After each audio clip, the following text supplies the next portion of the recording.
Marseille. Gare Saint-Charles. Il y a un petit peu de vent.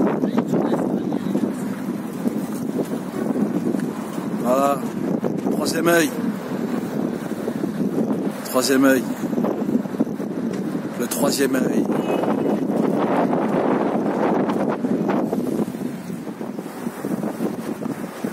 Hakimo. Voilà. Ça y est, on a installé quartier du Pharo. On est dans le, on va dire dans le centre de Marseille. Voilà. Là, je suis en hauteur. Je suis bien. On voit les montagnes, les collines. Derrière, là-bas, c'est classe. On voit un petit peu une grande partie de Marseille à tous les niveaux. On voit le ferry là. Algérie. Pouvoir aller en Algérie. Voilà. Une des raisons pour lesquelles j'aime cette ville aussi, d'une manière ou d'une autre. J'adore surtout ce quartier là. Voilà. Et donc là, voilà. Bah, en fait, là, j'ai pu rentrer en contact avec Diopopo qui m'a gentiment proposé de rejoindre Boss One en studio ce soir. Donc là j'essaie de me détendre, etc., etc. Ça fait longtemps que je n'ai pas fait de séance studio.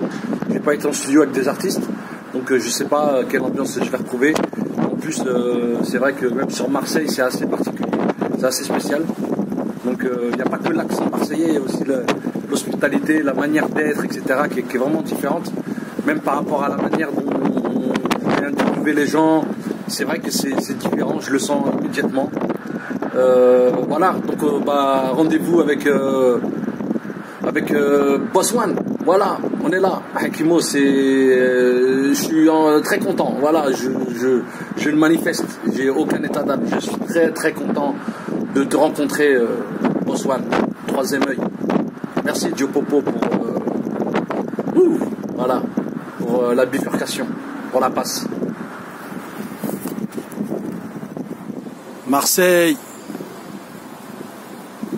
la Blancarde, Marseille, voilà, on gigote, on gigote, on gigote. Bon, on est là, on est sur Marseille, il est un petit peu tard, on marche. Je vais au studio Labo Clandestino. On va aller voir un des membres actifs du groupe Troisième œil, le troisième œil, enfin, avec Boss One. Merci à Diopopo de m'orienter, voilà, tout simplement, très sympathiquement. Voilà, on est là la famille, qu'est-ce qu'on y va, on va faire là, on va faire une interview exclusive, je pense très intéressante de toute façon parce que ce groupe-là, c'est un groupe emblématique avec des membres que je qualifierais de meilleurs rappeurs français, en fait. C'est-à-dire qu'ils sont ils font partie des meilleurs rappeurs français, des meilleurs de groupes de rap français. Et là, on cherche plus à savoir si c'est Marseille ou si c'est Paris ou si c'est Strasbourg ou Nantes, même si ça a un sens justement au niveau de l'accent rapologique, etc. Mais voilà. De toute façon, là, on est là. C'est un peu pour présenter, faire un petit teaser, comme d'habitude, par rapport à l'interview qu'on va faire, que je vais réaliser là. Et on aura l'occasion, là, justement, de le filmer aussi. Voilà. Hakimo, on est là, on avance, on arrive bientôt à la fin aussi. C'est une réalité. Voilà. Donc, moi, je suis très, très content, très satisfait. Je ressens vraiment, vraiment du plaisir, en fait, à rencontrer des artistes comme ça. Des artistes qui ont une histoire en fait, qui ont beaucoup travaillé en fait, et surtout le troisième œil qui pour moi est aussi vraiment un groupe de tchécards, un groupe de grands ensembles, un groupe de bars, de béton, il représente tout ça quoi, voilà. Et allons-y, on y va.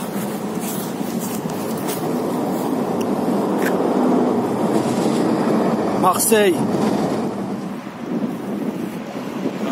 Labo Clandestino.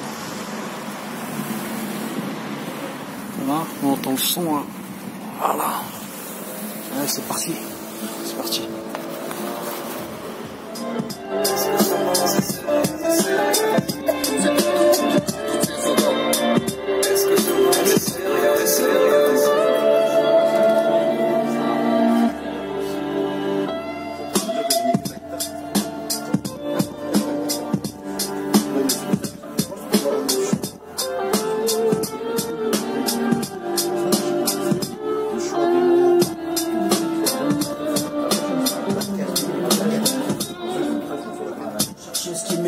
quitterai un jour ces rues.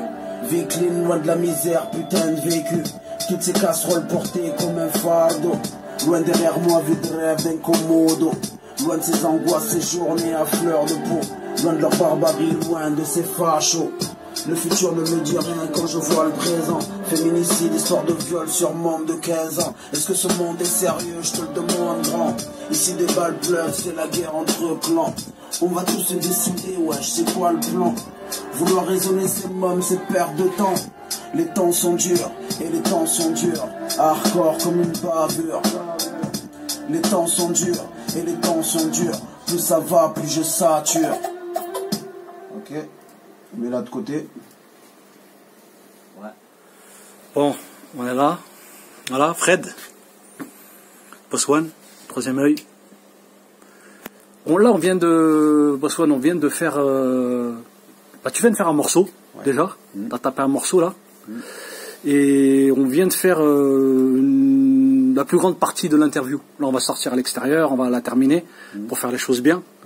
Je t'ai posé beaucoup de questions sur ta vie personnelle, professionnelle, artistique. T'as répondu à toutes les questions. J'ai été un petit peu surpris que tu parles de toi aussi facilement, en fait. Bah, j'apprends à parler de moi. Ouais. C'est des choses qui n'étaient pas faciles avant.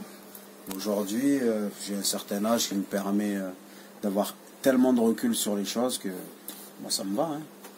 Je m'ouvre un peu plus, on va dire. Un petit peu, hein. Juste un petit peu. On ne saura jamais avec qui je vis, ni qui est ma fille, etc. Parce que je préserve tout le monde. Mais par contre, parce qu'on est dans un monde de fou aujourd'hui, avec Internet, c'est un truc de malade. Par contre, ouais, moi, parler de moi, ça me dérange pas. J'ai aucun souci là-dessus. Qu'est-ce que tu peux venir? Ah, la sagesse, hein, c'est ça. La sagesse. Ouais. Voilà, on se protège aussi. Comment tu définis Boss-One, là, en quelques mots? Artiste engagé, marseillais, partie de ma génération. Voilà, beaucoup de choses à dire sur Boss, hein, mais toujours activiste, c'est ça qui fait que je retiens surtout à mon époque. On en a bien besoin. Voilà, moi en gros, je suis là. Moi, je suis super content d'être là. Parce que quand même, mine de rien, attention, c'est un peu ce que je dis tout au début de la vidéo. Tu es un des plus grands rappeurs français. Merci. Voilà. Merci à toi. Avec ton collègue aussi. Voilà. Merci. Magnifique. Merci. Et Troisième œil, c'est un des meilleurs groupes de rap français. Voilà. C'est gentil de ta part. Ouais. Après, je crois que c'est pas tous les jours. C'est pas tous les jours que tu entends ça. T'as l'habitude. Si, je l'entends, mais tu sais, moi, je suis quelqu'un qui... Il y a des gens qui ont pour habitude de d'évaluer. Je fais partie de ces gens-là. C'est-à-dire que moi, que je sois parmi ou je sois le meilleur, ça me fait ni chaud ni froid, en fait, dans le sens où j'estime que c'est les gens qui doivent avoir justement leur perception des choses. Et que moi, il ne faut pas que ça arrive à m'atteindre et à me gonfler le cul, parce que au final, on reste des humains, quoi. Peu importe que tu sois numéro 1 devant Jay-Z ou pas, ça change rien. Ça change rien au fait que je vais aux toilettes comme tout le monde et que je dois performer sur chaque projet que je fais. Et voilà. Donc c'est important. Ça fait toujours chaud au cœur d'entendre des gens dire qu'ils aiment ce qu'on fait. Bah après voilà, ça changera rien à ma perception de la vie. Alors juste pour finir, je voulais juste dire une chose, c'est que pour moi, là c'est pas seulement la musique qui est canon. Là je viens de faire l'interview avec lui, ça déboîte les amis. Donc j'espère que vous aurez l'occasion de regarder cette interview qui sortira pas tout de suite. Je pense que ceux qui suivent un peu ce que je fais le savent, que c'est des archives. Et que ça risque de sortir dans un petit moment. En tout cas, je te remercie beaucoup. J'espère que tu le sortiras pas quand j'aurai plus de cheveux. Hein. Ça, je sais pas. L'avenir nous le dira. Voilà. En tout cas, la classe. Ah, merci. Merci Hakim pour ton investissement. Ouais, c'est comme il l'a dit. C'est normal. C'est la passion. C'est normal. Donc merci à vous. Merci. À très bientôt. Ciao, ciao.